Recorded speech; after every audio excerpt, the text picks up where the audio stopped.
الحمد للہ رب العالمین والصلاة والسلام على اشرف المرسلین سیدنا و نبینا محمد صلی اللہ علیہ وسلم وعلى آلہ وصحبہ اجمعین وبعد وَلِلَّهِ عَلَى النَّاسِ حِجُّ الْبَيْتِ وقال تعالى فَإِذَا أَفَضْتُم مِّنْ عَرَفَاتٍ فاذكروا الله عند المشعر الحرام صدق اللہ العظیم۔ سامعین و ناظرین، حج کے مناسب جن میں حج تمتع والے، حج افراد والے، حج قران والے سبھی شریک ہوتے ہیں، ان کو ہم بیان کر رہے۔ تو پچھلی مجلس میں ہم نے ایام حج میں سے 8 اور 9 2 دن کی بات کی تھی کہ 8 تاریخ کو سبھی حجاج کرام، آپ بھی یاد رکھیں، کہاں جاتے ہیں؟ مکہ چھوڑ کے، شہر کی آبادی چھوڑ کے، مینا کی بستر خیمہ بستی، وہاں کیا کرتے ہیں؟ وہاں انہوں نے معمول کی 5 نمازیں پڑھنی ہوتی، ظہر، عصر، مغرب، عشاء۔ اگر کوئی دیر سے بھی گیا اور کوئی نماز نہ ملی تو کوئی حرج نہیں۔ اس رات کو وہ اصل میں عرفات کی تیاری کرتے ہیں، جو حج کا سب سے بڑا رکن الحج عرفہ۔ پھر صبح کو تمام حجاج کرام روانہ ہونا شروع ہو جاتے ہیں عرفات۔ تو یہ دوسرا دن ہے 9 ذی الحجہ، بڑا ہی افضل دن ہے یوم عرفہ۔ ایک حدیث میں آپ نے فرمایا، اور یہ 9 ذی الحجہ یہاں والوں کو بھی آتا ہے، پوری دنیا پہ آتا ہے۔ تو اس دن حاجی حضرات تو روزہ نہ رکھیں، مگر پوری دنیا روزہ رکھ کے کتنا اجر پا سکتے ہیں؟ آپ نے فرمایا کہ ایک عرفے سے دوسرے عرفے تک پورے سال کا اجر۔ اللہ، یہی وہ جگہ ہے عرفات کی جہاں پہ اکمال دین، اسلام کے مکمل دین ہونے کا اعلان اور اللہ کی نعمت اہل ایمان پہ اس کے اتمام کا اعلان ہوا، اور ساتھ یہ بھی کہ اللہ نے تمہارے لیے دین اسلام کو پسندیدہ دین کہا ہے۔ تو ان سب باتوں کا استحضار اے حجاج کرام آپ کو ہو کہ آپ یہاں سے لوٹیں تو آپ کی دین اسلام، شاعر اسلامیہ، ان سے محبت پہلے سے زیادہ ہو، قوت کے ساتھ آپ ان کے ساتھ جڑے رہیں۔ اور آپ دیکھیں کہ اسی جگہ پہ جب یہ آیت نازل ہوئی اکمال دین کی، اتمام نعمت کی، تو ایک یہودی نے حضرت عمر سے کہا کہ اگر یہ آیت ہم پہ نازل ہوتی تو ہم اس دن کو عید بنا لیتے۔ تو حضرت عمر رضی اللہ عنہ نے فرمایا کہ ہمیں یہ خبر ہے کہ یہ آیت کس دن کس جگہ پہ نازل ہوئی، اور ہمارے لیے وہ یوم عید ہے، یوم عرفہ۔ اللہ اکبر۔ الحاصل عرفات کے روز حجاج کرام کو ان بات کا استحضار رہے تاکہ وہ کما حق ہو اس دن کے انوار برکات اس سے مستفید ہو سکے۔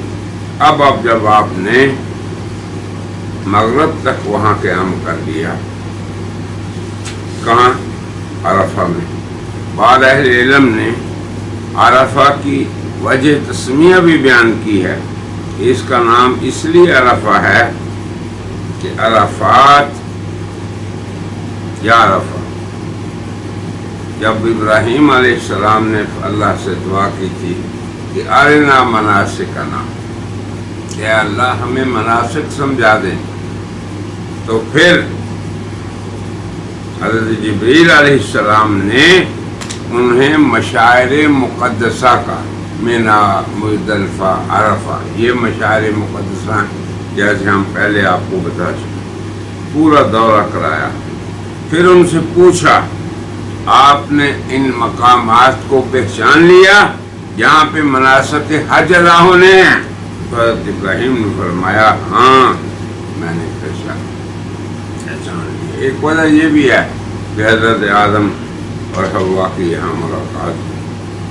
پھر یہ بھی ہے کہ ابراہیم علیہ السلام کو اللہ نے جب خواب میں دکھایا کہ وہ اپنے بیٹے کو ذبح کر رہے ہیں تو عرفات میں آ کے اس کی حقیقت کو آپ نے پا لیا، یہ اللہ کا مجھے حکم ہے۔ بہرحال عرفات کا ہر جز، ہر حصہ نبی کریم صلی اللہ علیہ وسلم نے، آپ کو پتہ ہے کہ مسجد نمرہ میں ظہر اور عصر کی نماز اکٹھے پڑھی تھی، جمع اور قصر دونوں۔ پھر آپ نے خطبہ دیا، اس کے بعد آپ تشریف لے گئے جبل رحمت میں، وہاں جا کے خطبہ دیا، اتنا لمبا خطبہ کہ آپ صلی اللہ علیہ وسلم کا حج گرمیوں کا تھا، تو آپ کو پتہ ہے گرمیوں میں یہاں دن بہت لمبا ہوتا ہے کہ مغرب سورج ٹکیا بن گیا اور غروب ہونے کے لیے جہاں تک آپ نے خطبہ دیا، اور دین کے تمام مسائل کو، مسلمانوں کے معاشی ہوں، مسلمانوں کے معاشرتی مسائل ہوں، مسلمانوں کے دیگر قوموں کے ساتھ تعلقات ہوں، عالمگیر دین ہے اسلام، جس کے احکام رسول اللہ نے یہاں بیان فرما دیے۔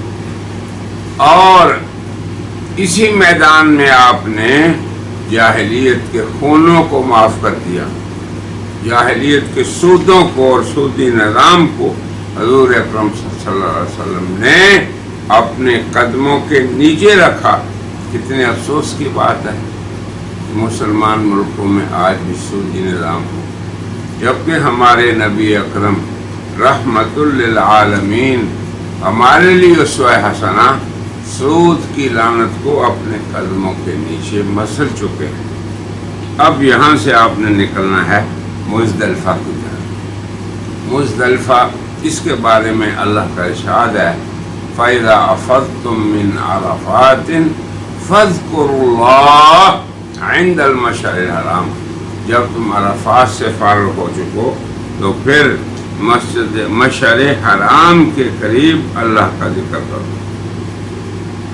تو یہ جگہ یاد رکھیں آپ بھی، عرفات سے واپسی پہ حرم کے اندر آ جاتی ہے، اور مزدلفہ ازدلاف سے ہے جس کا معنی قرب اور قرابت ہے۔ مسلمانوں کو عرفات کے عظیم موقف میں اللہ تعالیٰ نے جب ان کے گناہ معاف کر دیے،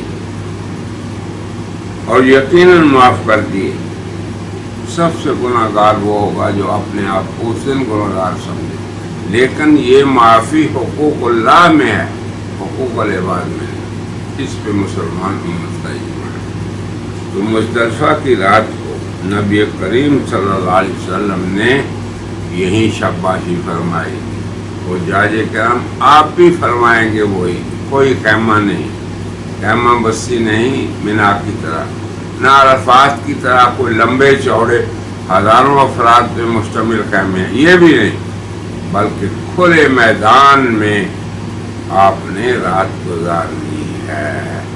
بڑی ہی افضل اور اللہ سے قریب کرنے والی یہ رات ہے۔ حدیث میں ہے کہ نبی کریم صلی اللہ علیہ وسلم حضرات صحابہ کو، رات کا وقت تھا، ہر آدمی جلدی کرتا ہے، یہ بھی آداب حج میں سے ہے کہ آپ جلدی نہ کریں، آپ منع فرماتے تھے اور صحابہ کو فرماتے علیکم السکینۃ والوقار۔ یہ دیکھو اجتماعی زندگی میں آپ کو سکون اور وقار کو لازم پکڑنا ہے۔ جب آپ میں جلدی کا ذوق آئے تو حضور کے اس ارشاد کو یاد رکھیں۔ تو اسی جگہ حجاج کرام رات گزارتے ہیں۔ اللہ اکبر۔ بعض روایات میں ہے کہ آپ ہاتھ سے بھی صحابہ کو ایسے ایسے حکم دیتے تھے، کس کا؟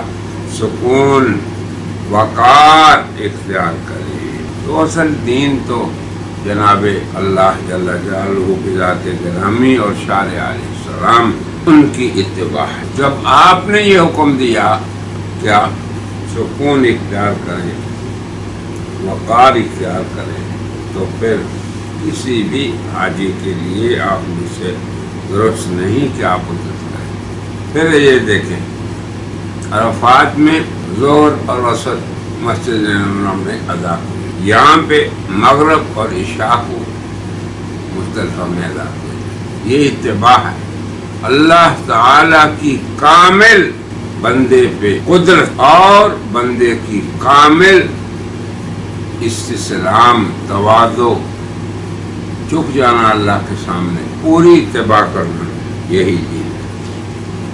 اور اس مبارک موقع پہ یہ بھی استحضار رہے کہ یہاں پہ نبی کریم صلی اللہ علیہ وسلم نے جب دیکھا شیطان کو جو بہت ذلیل ہو رہا ہے، اپنے سر میں راکھ ڈال رہا ہے، تو سبب جب دریافت کیا تو یہ ہوا کہ اللہ نے مزدلفہ میں بندوں کے گناہ معاف کر دیے اور یہاں ان کے حقوق کا خود انتظام فرما دیا۔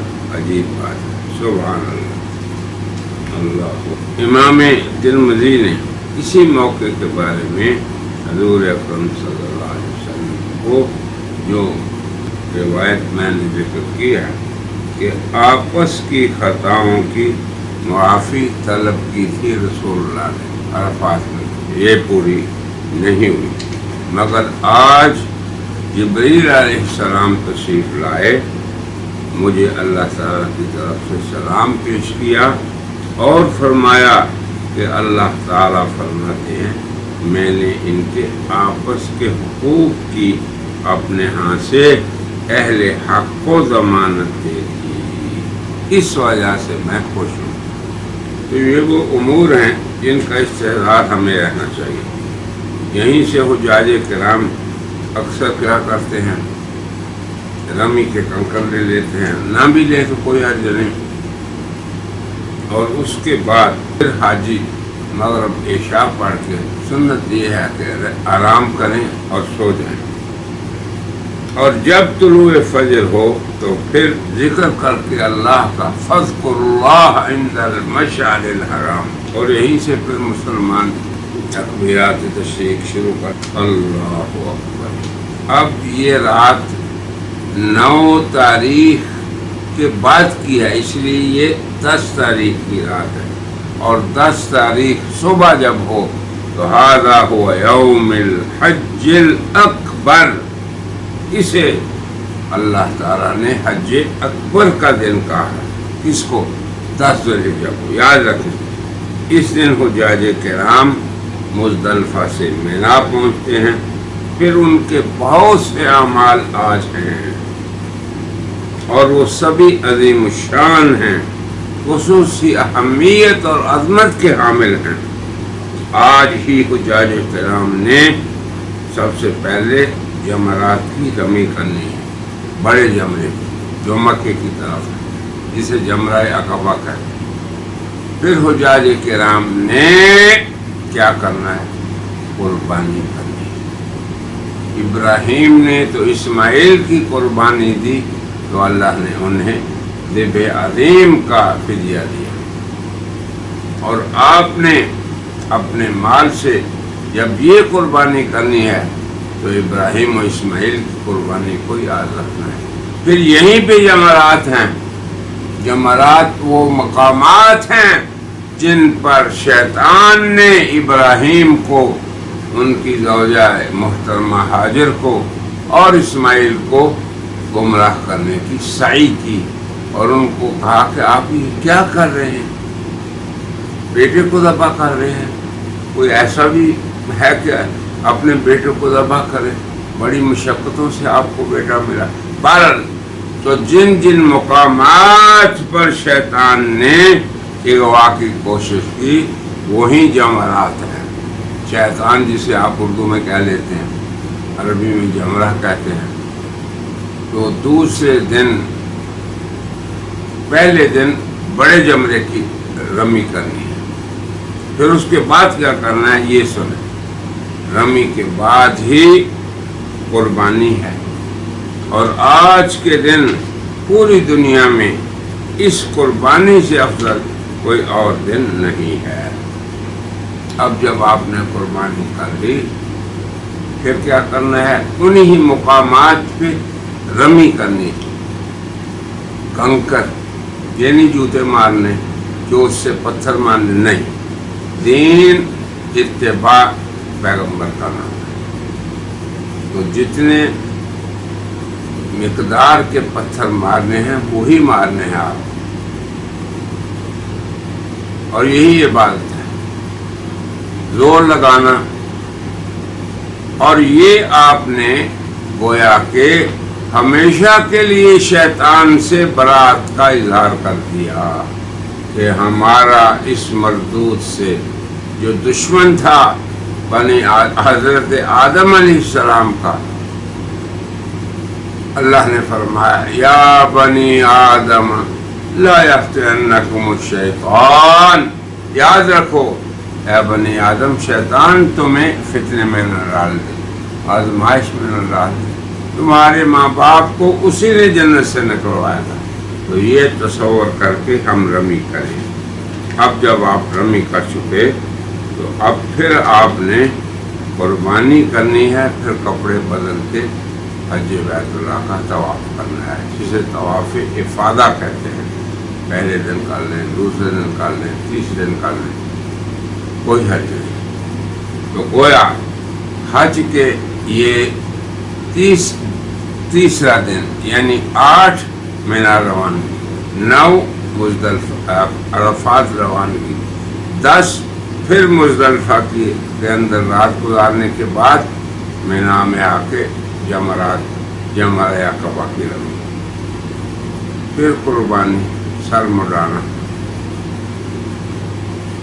پھر طواف کرنے۔ دوسرے دن یعنی 11 تاریخ کو یہ حج کا چوتھا، دیکھیں 8واں دن مینا کا دن، عرفات کا 10واں دن پھر آپ مینا آ گئے اور یہ اعمال کی، شیطان سے بیداری کے اظہار کے لیے رمی کی، پھر اپنے سر مڈائے۔ ثم لیقضوا تفثہم، میل کچیل اور گندگی کو دور کر کے اللہ نے فرمایا فَلْيَطَّوَّفُوا بِالْبَيْتِ الْعَتِيقِ، پھر اللہ کے پرانے گھر کا طواف کرو۔ اب آپ دیکھیں کتنے اعمال حج کے مکے میں ہوئے اور کتنے بلکہ زیادہ تر اعمال مشاعر مقدسہ میں۔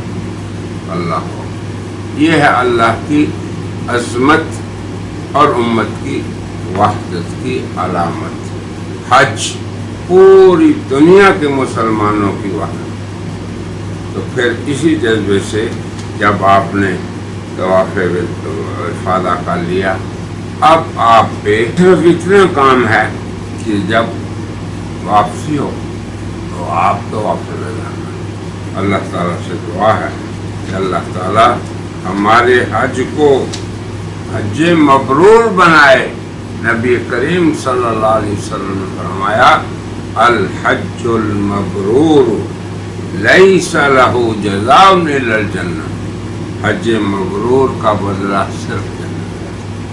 اور حج مبرور یہ ہے جس کے اندر اعمال اور مناسک بار بار ہم کیوں بیان کر رہے ہیں کہ یہ مکمل ہوں، حضور اکرم صلی اللہ علیہ وسلم کی سنت کے مطابق ہوں، کیونکہ آپ نے فرمایا تھا خذوا عنی مناسک۔ دعا ہے کہ اللہ تعالیٰ آپ سبھی حضرات کے حج کو مبرور بنائے۔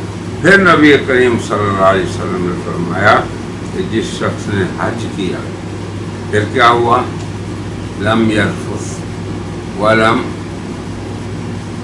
نہ جھگڑا ہوا، ولم یفسق، نہ نافرمانی ہوئی، نہ بے حیائی کی بات ہوئی، رجع کیوم ولدتہ امہ، وہ لوٹا اپنے وطن جیسے آج اس کی ماں نے پیدا کیا، پاک صاف طاہر مطہر۔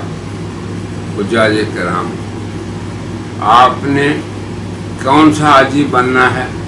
بوڑھا نہیں، بلکہ میں اکثر کہا کرتا ہوں بچہ حاجی بن کے جانا ہے، یعنی جیسے بچہ گناہوں سے پاک ہوتا ہے ایسے ہی آپ نے پاک ہو کے جانا ہے۔ پھر اس گھر سے اور ان میلاد مقدسہ مشاعرہ سے وفا بھی کرنی ہے۔